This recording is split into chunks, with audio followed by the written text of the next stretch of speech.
Autocraft server with me, TomB92.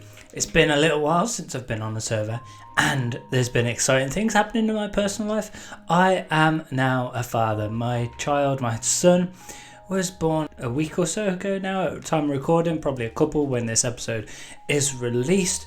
And I am just so happy. He's such a beautiful little boy and he just leaves you speechless when you're looking at him. And with that in mind, my time on the server has been a little hard to come by. We have managed to get a few things done as we were waiting so long for him to come by, and we got a load of these lovely custom trees out here. I managed to put in a pathway into the main pathway around the starter base, and then I kind of started putting in a little decoration back here. They got a nice little hot tub area, and then I noticed, well, I had some cool custom trees, but then there's this. So we now have a new neighbour. I think it's Hyper is back here behind our base, and we'll have to try and see if we can integrate our pathways and little ideas into his area over there. We also managed to tidy up a bit of our chest monster, and we've kind of put that away. We've started to put some organisation together heading down here. Although this area isn't fully finished, we do have a full array of chests which are all sorted and organised, and I have to admit I'm very happy with that, because for me there's nothing more frustrating than having blocks everywhere and you don't know what's going on. I've also managed to sort myself out some nice diamond gear. I've got a jazzy hat, snazzy trousers and some nice kicks, and we've also managed to sort ourselves out full set of enchanted pickaxes and all of that gear. All I have left to do is get myself an enchanted bow, so let's head over to the shopping district. So you may notice that I am still in an iron chest plate, and that is purposefully intentional because, well, I want to get myself an elytra, and so I didn't really want to waste my limited supply of diamonds on a chest plate and getting all of those books. Oh, hello wall, managed to crash. Blame me for looking in this camera mode. But yeah, we need an elytra, and that's another goal of mine this episode, whether we manage to get that ourselves or whether we rely on someone else on the server to maybe borrow us one for something in need, maybe an IOU perhaps. I'm doing really well at this steering, but we're going to get there eventually. We're going to find ourselves at the shopping district. Oh, eventually, I promise. So this here is a beautiful store built by Alpen, and it's really, really nice. There's a lot of varying style of blocks here, but they do come together beautifully, and it's really, really, really well put together. And inside here we have all of the books available, and they're all categorized around here. So we need cross, no, where's, am I blind? Bow boost, there we go, we need bow boost. So let's get my diamonds out. We've managed to get myself organized with my shulkers. So I have my valuables, my wallet here. Don't look inside there, no one else on the server can know what I have.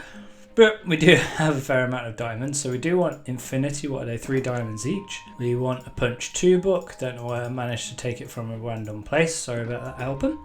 We want power, and we want flame. I feel like I'm missing something. Am I missing something? Power, punch, flame, infinity. No, I think that's it, isn't it?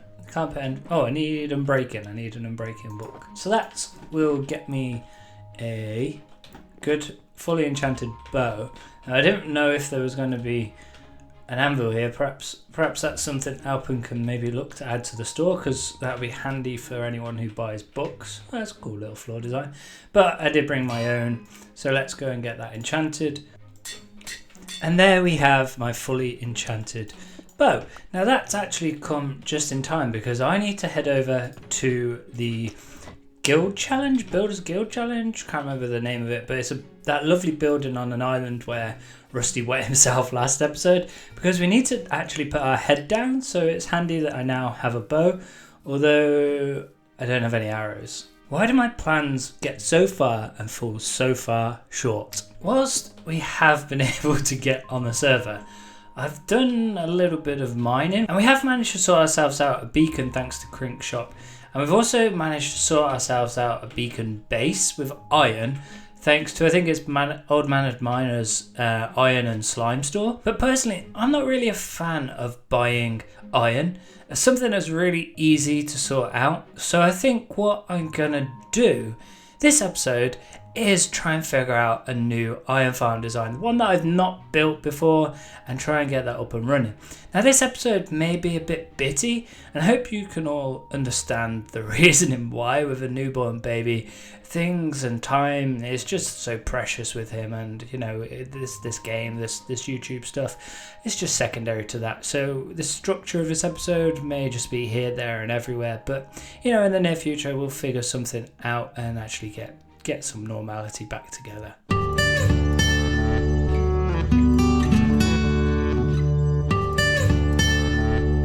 Finally, we made it up there. Calvin, I tell you what, you haven't made this very friendly for those without an elytra.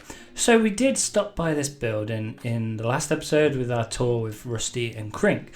But I actually need to leave myself ahead. It's the Challengers Guild. I think I already kind of butchered the name of this place. So here's a quick background of what this build is. This is like a dungeon challenger. We can sign up to the Challengers Guild, and I think Calvin is going to be making these cool dungeons, and basically he's going to leave us coordinates or something like that for where our assigned dungeon will be. So there's already quite a few people already signed up. I have already signed up, but I do need to leave him with my head on the wall. Do you reckon I can do it? Probably not if I shoot into the wall, right? Let's try again. Second time lucky. Hello? We missed the arrow. Okay.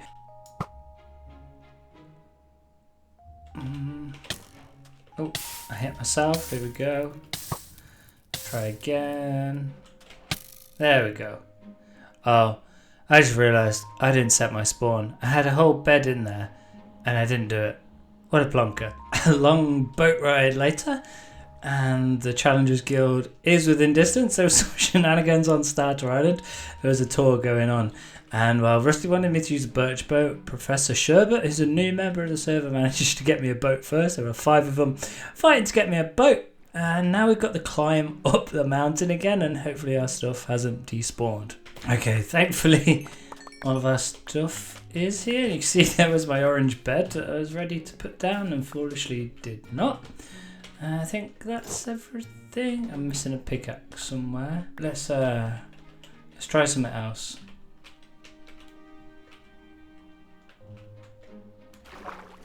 There it is. There it is. It's in the water. Okay. Let's see if we can make it.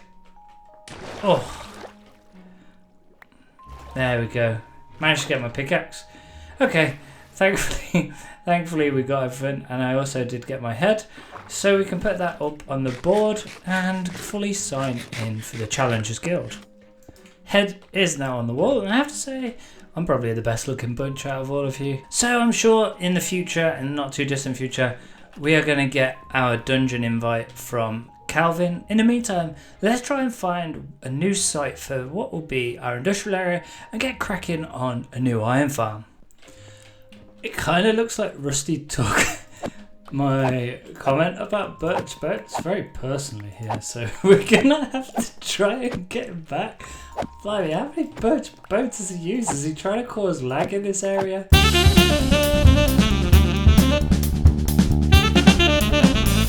So we are going to get Rusty back before the end of the episode. I have a cunning plan indeed.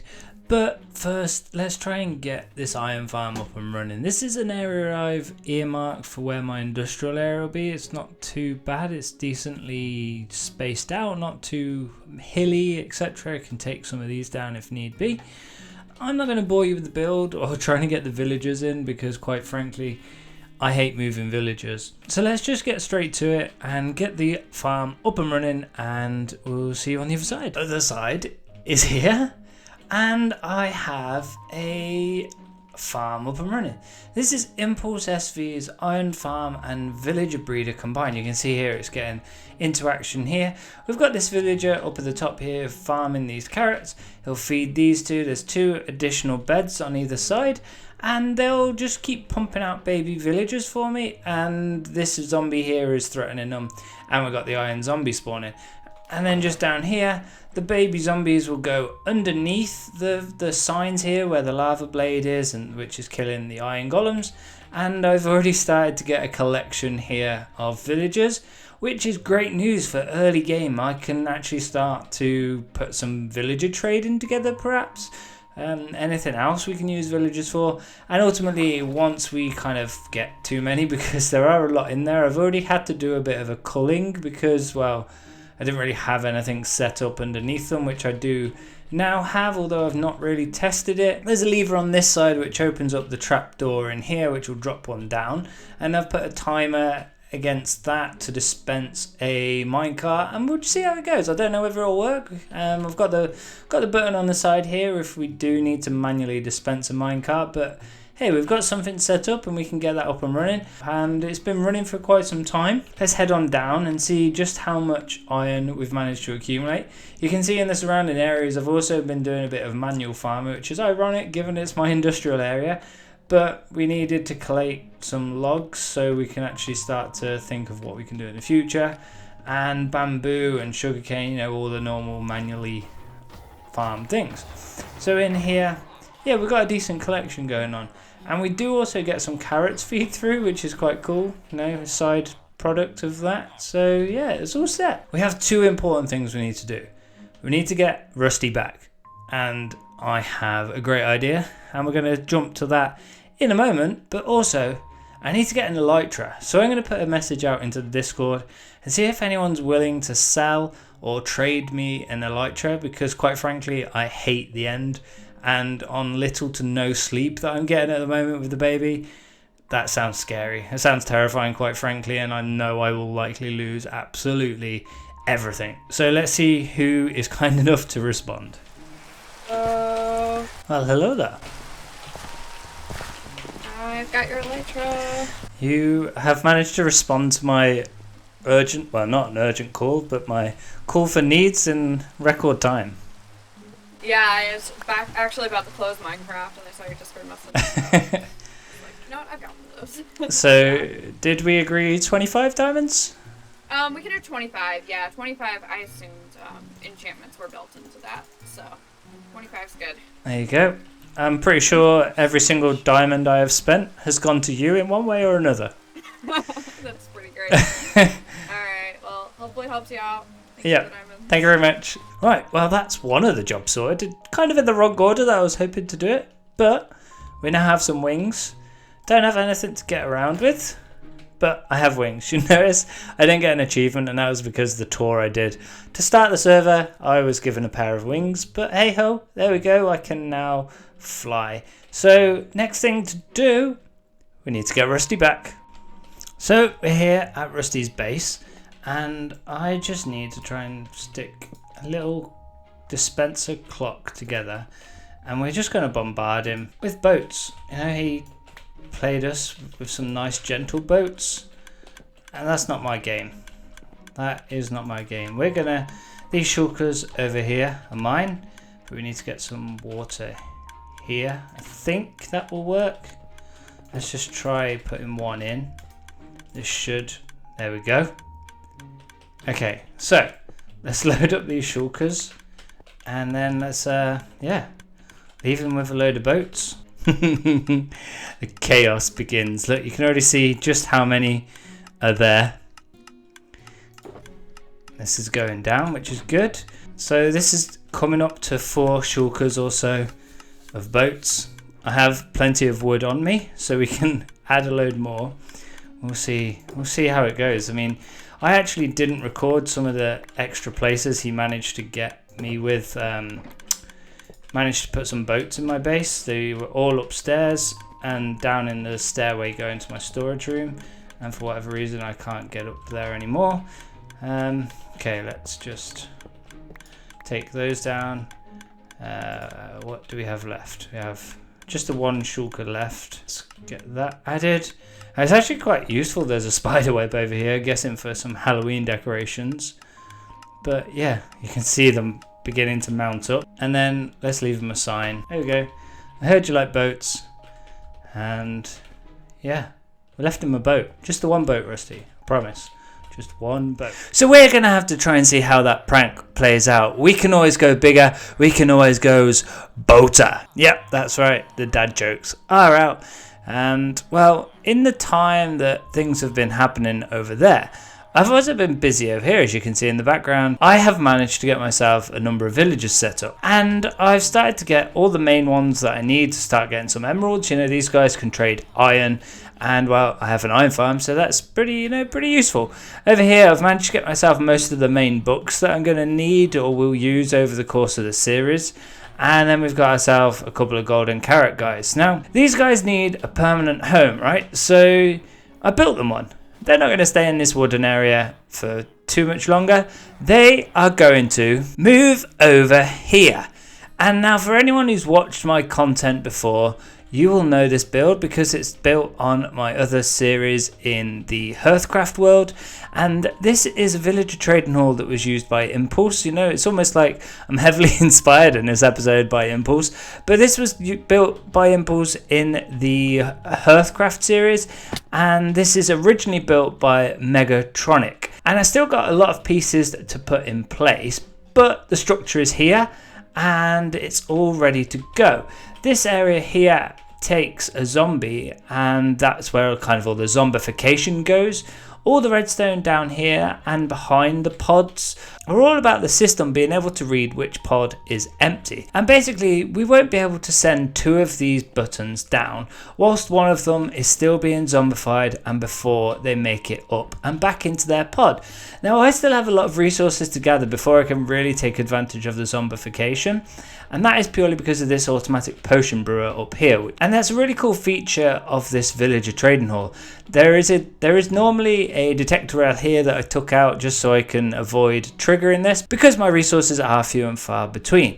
Now this dispenser here has all the splash potions of weaknesses that I've been able to brew, and then there's a backlog coming back through here, and the system here will trigger when this is empty and will start to brew us another potion up in here based on the stuff that is in these 2 dispensers here, which has my gunpowder, and up in here the fermented spider eyes. You can see I'm really low on both of these, so I'm going to need to do some mob hunting at some point, likely between episodes. Now, speaking of episodes, this is going to be it for today's episode. I really hope you've enjoyed it. I feel like the Industrial Revolution is well on its way. So if you have enjoyed it, please do remember to like this video, subscribe to the channel, drop me a comment. What do you think of the builds we've done this episode? I am looking forward to getting on with my base in the next episode, getting the villagers in place, and I look forward to seeing you all in next episode.